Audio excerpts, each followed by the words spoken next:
welcome back to the Girl and Girl Bookworm. So today I'm going to do my disappointing / least favorite reads from 2021. Originally I was hoping to get this video out much sooner, but better late than never, right? Originally I was going to do these as two separate videos, but I decided to keep them together because I realized that most of these I don't actually own anyway. So I figured I'll just put them all in one video and it'll make editing so much easier for me. So let's start off with the disappointing reads. Now these are reads that I had really high hopes for and then they kind of really fell flat for me. So these aren't necessarily like the books that I disliked the most, but they are definitely ones that I just was let down by. So the first one was Allegedly by Tiffany D. Jackson. I really enjoyed her entire list of books for the most part this year. I started off the year by reading Grown, and I just kind of worked my way backwards and read everything that she's written in the year 2021. So for Allegedly, like I said, I had high hopes. I didn't really go into it knowing a synopsis or anything. And this was probably my least favorite. I don't even think, if I remember correctly, I don't think I even rated it because I didn't feel comfortable rating it. So we're following a girl who's kind of in this transition home.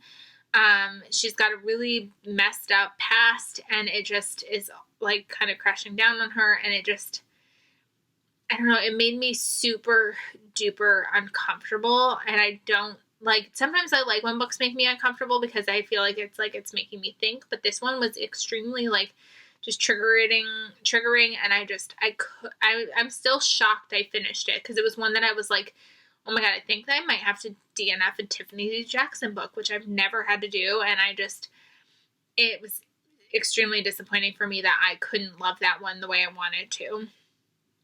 Then The Maidens by Alex Michaelides. Now, I really enjoyed The Silent Patient. I didn't love it like everybody else did, but I felt like this one could have been it for me, and I was able to get a Netgalley of the audiobook early. So I was like, this is great. I'm going to be so excited. I'm going to love this one. It's got college and kind of almost it wasn't like a Greek life society, but it just felt like it was going to be a group of girls and let's figure out what's going on. And it was rough. I did not like that one. The twist just felt not good and cringy. Basically anything that felt cringy, I just didn't like this year. This was disappointing, especially after liking The Silent Patient. This just took a completely different turn that as an author, I just don't know where he was going with this one at all. Then I've got Block Shot, which is the sequel to oh, now I can't say it. Hoop Shot. Why can't I say it? It's one of my favorite books, and now I can't say it. I don't know why it's not coming to me. I know it's the Hoop series. Long Shot. Long Shot was one of my favorite books that I read in 2021, and the sequel was not. And then the third book kind of brings it back in, but for some reason, I was on such a high with the first book. I was like, this is great. It's hard to read, but difficult and important and great, and I can't stop reading. And then this one was just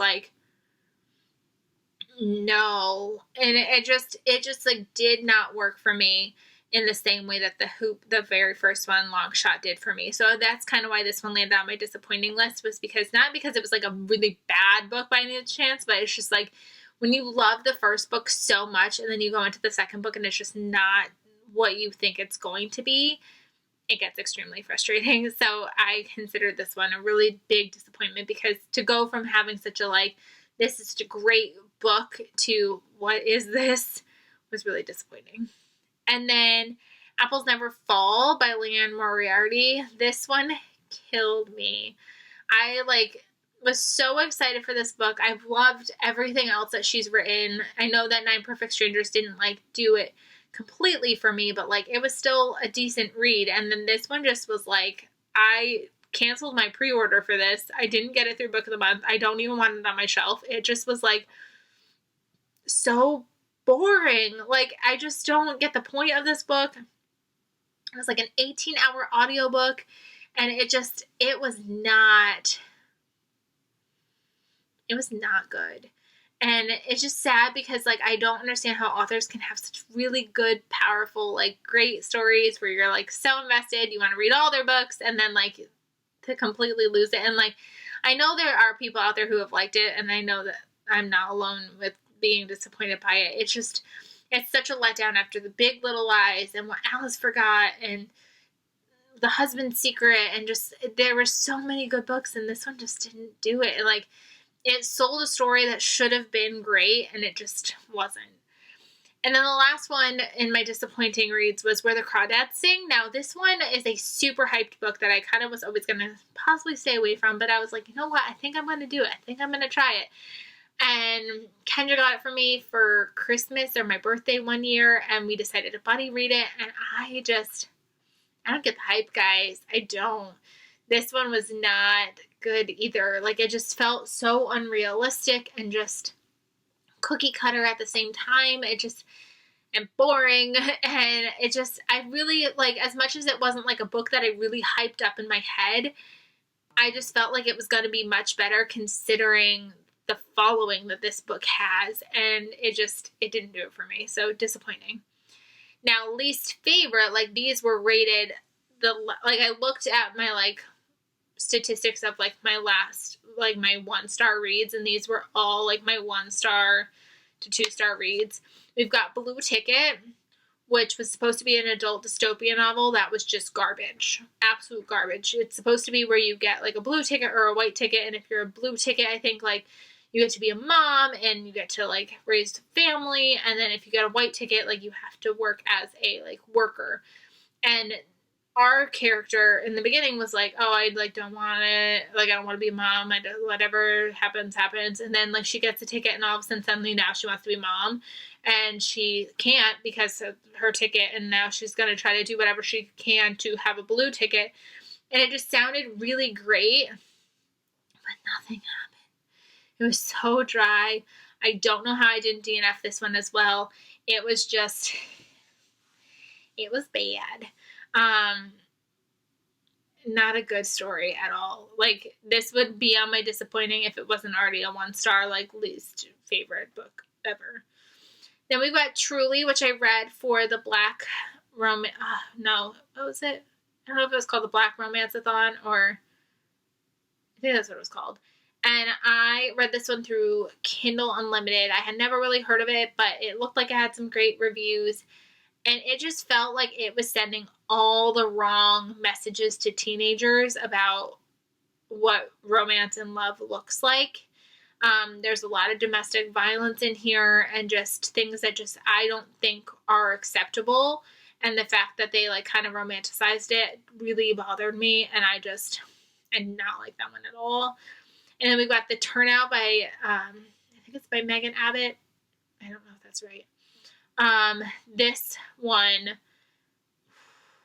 another one that I, like, wish I DNF'd it. Like, felt like it was, like, pushing this, like, potential, like, plot line. I don't want to, like, spoil it.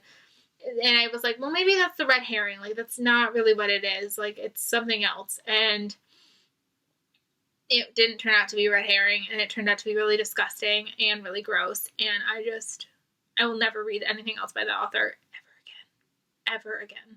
And I was really excited for it because it was about ballerinas, and I was excited, and it was gross.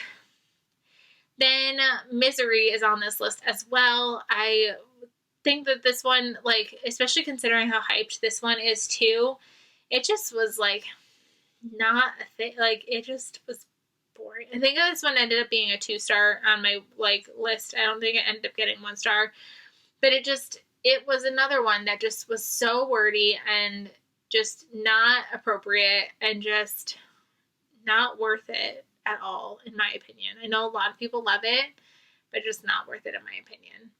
And then my last least favorite is The Girl Who Drank the Moon. This is a fantasy novel that's a middle grade novel, which has so much accolades, where people love this book. And it didn't jive with me. Like, it was confusing. It's about a girl who is, like, supposed to be murdered because they, like, kill, like, sorry, my phone is buzzing. where they like are gonna kill all these people, so like she gets taken away to go live with this witch because they're like, okay, like we have to sacrifice somebody to this witch so this witch doesn't hurt our village. And then like this witch is like, why do you keep leaving me these babies? That's weird. So she usually tries to find them homes, but she accidentally lets this girl drink moon dust, and this girl ends up getting powers. And it's just, it sounded really great, but it just, as a middle grade novel, like it just was very boring, and I feel like it fell flat. Like I didn't get the love and the magic that everybody else got out of this one. So did not love that one. So yeah, those were my disappointing and my least favorite reads. And like I said, like going through this, like I actually don't own any of these. So that's why I've got nothing to hold up for you. But those were the books. Let me know what you've read, if you've read any of these, if you feel opposite or if you feel the same. Let me know what your least favorite books were, and I will see you guys really soon. Bye, everybody.